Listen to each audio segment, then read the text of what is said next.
These are the prizes for next month's draw. Got an Artec Mug 250 mug, set of clearing drills I use all the time and they really are good drills, and there's a set of cutters there that are designed to go into a boring head, but you can use them in the lathe as well. If you win these and you don't want them, give them to somebody that can use them. Anyway, 3 nice prizes, certainly worth winning, and that's my email address up on the top of the screen. All you have to do, send me an email with your name, your full name, like John Mills, not just John, and they're entered.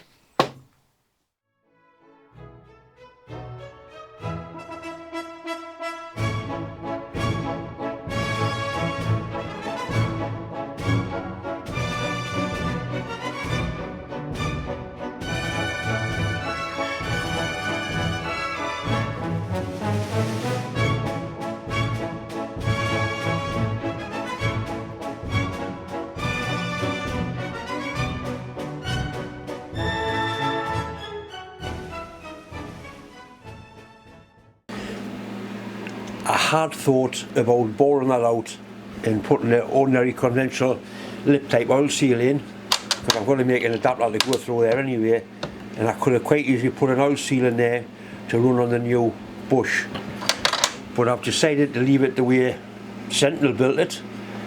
There's 2 grooves in there which I also put in the new front plate we made, and that's the piece that goes in there, and that's got an oil groove off centre which goes in the middle of those 2 grooves there. When you put it in, I've had a little bit measure, and that's the way it goes. So I'm going to make a new one of these that's obviously going to be a better fit in there, because that tool is bigger than that one.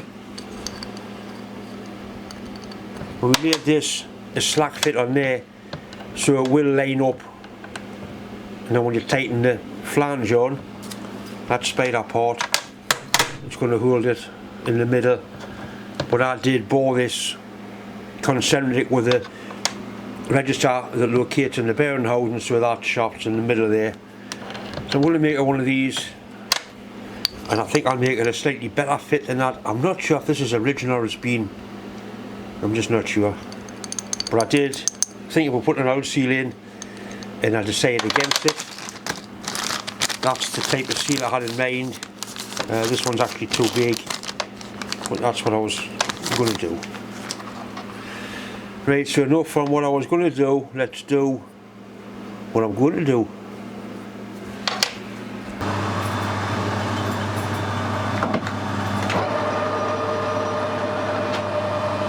Piece of mild steel bar, we'll be able to get one out of that, I'm pretty sure we will.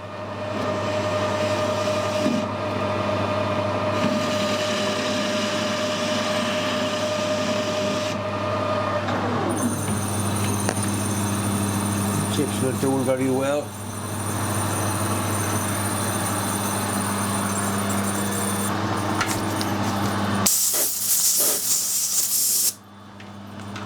Corner's chipped off, it will just turn around.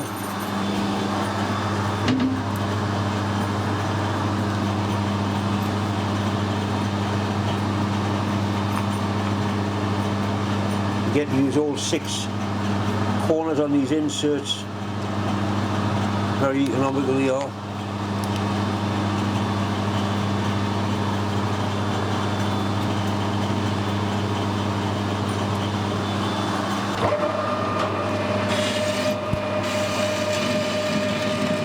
So you can see as well as here the difference.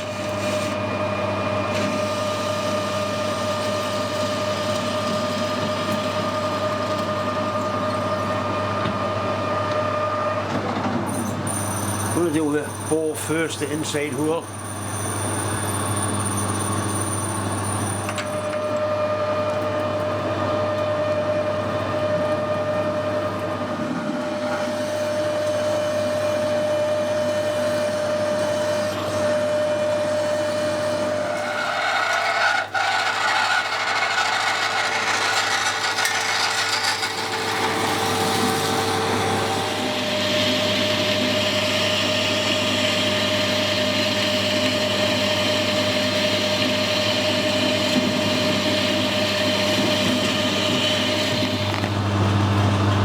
That's dead on size there, so we'll bring it out a little bit.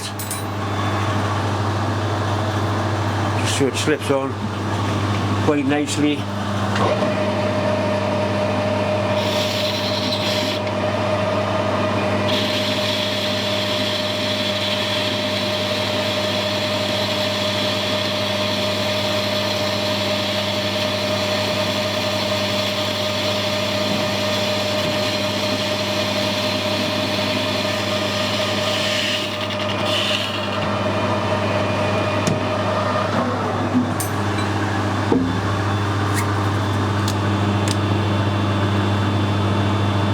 Right, that would go on quite nicely.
Cut it off there, then we can turn it over and face the other end and put a nice chamfer on it as well.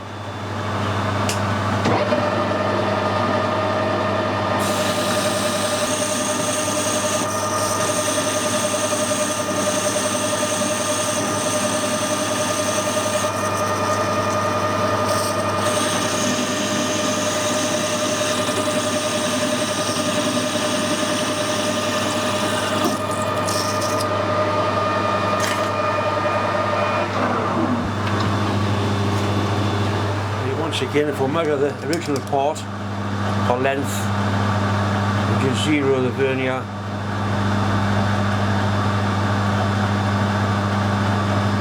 The vernier, it's a caliper, I keep getting told it's a caliper. Measure that one, and that gives us a direct reading. 1.64 mil taken off that.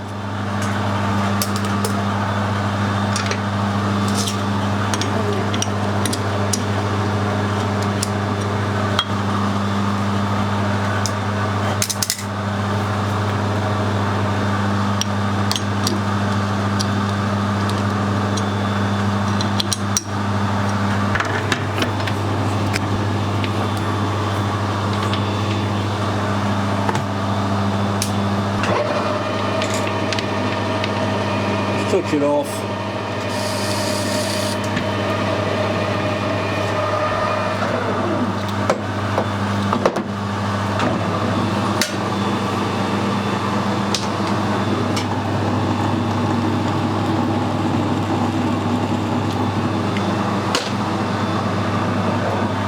Forgot to machine a groove in the outside, which is that bit there, little shallow groove, so I better put it in.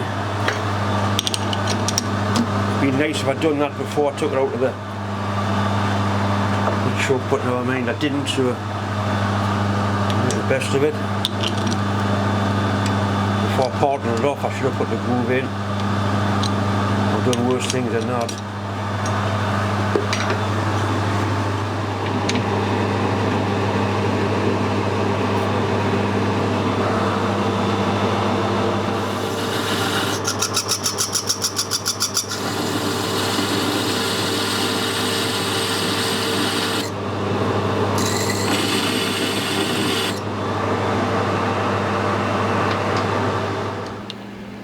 Right, so it's a better fit than the other one, but it still has got a little bit of play on so it can line itself up. I'm going to put some grease in here just to fill the grooves up with grease. I'm not quite sure how it's supposed to work as an oil seal, but people have been saying that they've seen them with the grooves filled with grease. It certainly has never had an O-ring in or nothing like that. There's not enough room for that. And if it does piss oil out, I can quickly modify it and put a seal in. But if Sentinel built it this way, that's the way it's going to be.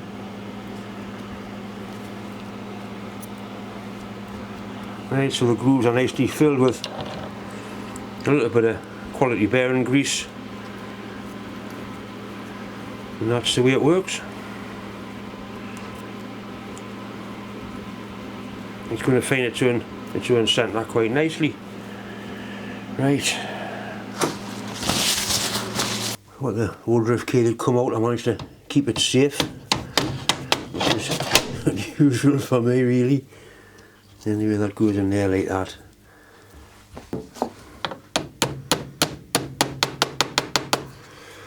And then this, I'm just going to get a file and knock that off there where somebody's been chiseling the bastard thing.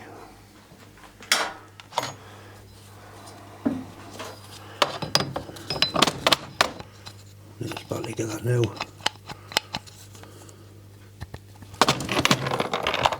Quite a reasonable fit on there.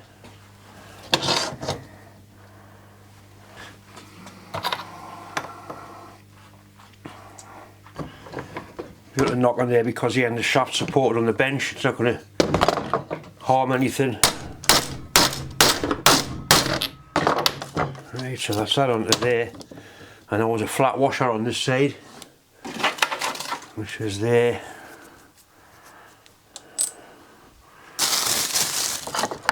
And then a lovely 5/8 Whitworth castellated nut goes onto there.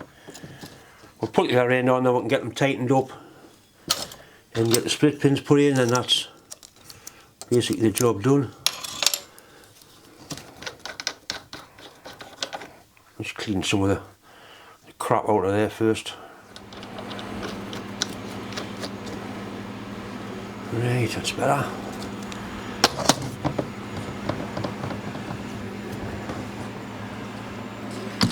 Got a nice thick oil in that bearing.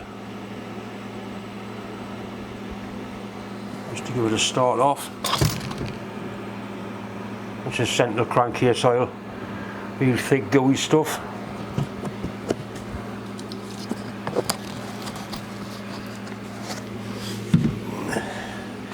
I can't seem to help but make a mess. Right.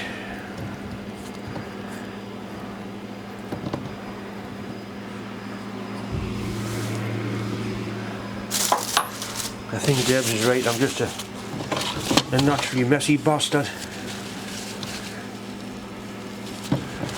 Okay, so we've got another Woodruff key and then the bronze gear. It's not a Woodruff key, it's just an ordinary key that goes into there. There's some damage on this gear. I'm not quite sure what's been happening. I think I'll just knock those raggy edges off there. Just remove those bits. Whether it's been floating around with that bearing being missing or what, I'm not sure.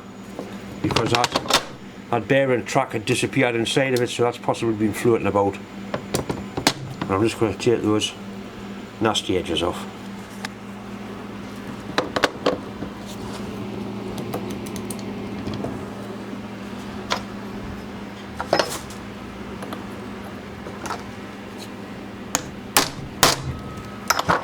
Right, so that's that right home. There was no washer on this side, but I think make a washer or put a washer on. There's enough room to get one on. A thin one, otherwise the split pin nut's going to be just outside the cast station, so I'll make a little washer for that, and then that's pretty well the job done. Right, I've actually managed to find a washer that'll do the job quite nicely.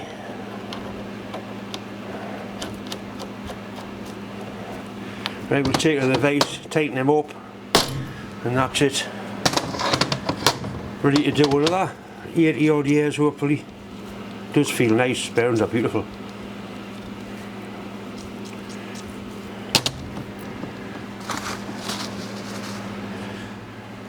Got a little tin box of split pins here. I don't know where they come from, I've had them a long time, but once again, that old split pins, they're a different shape to the modern shite. Right, I suppose I'm not going to stand here talking about the shape of split pins, but anybody that knows will know exactly what I mean about the shape of a split pin. I mean, look at that, it's in proportion. It's nice. Right, anyway. So that you see a nicely fitted split pin. One leg bent over and another one cut off. We don't have them going round and round. Looks horrible.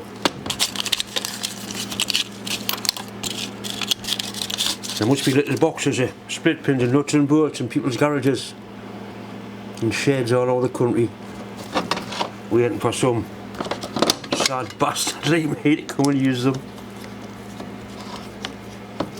Right.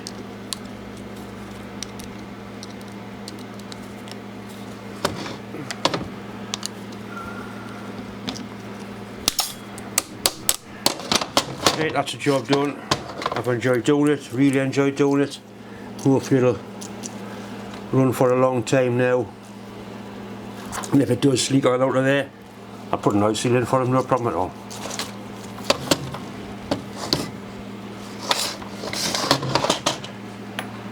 Once again, it's just time to say thanks for watching, thanks for subscribing.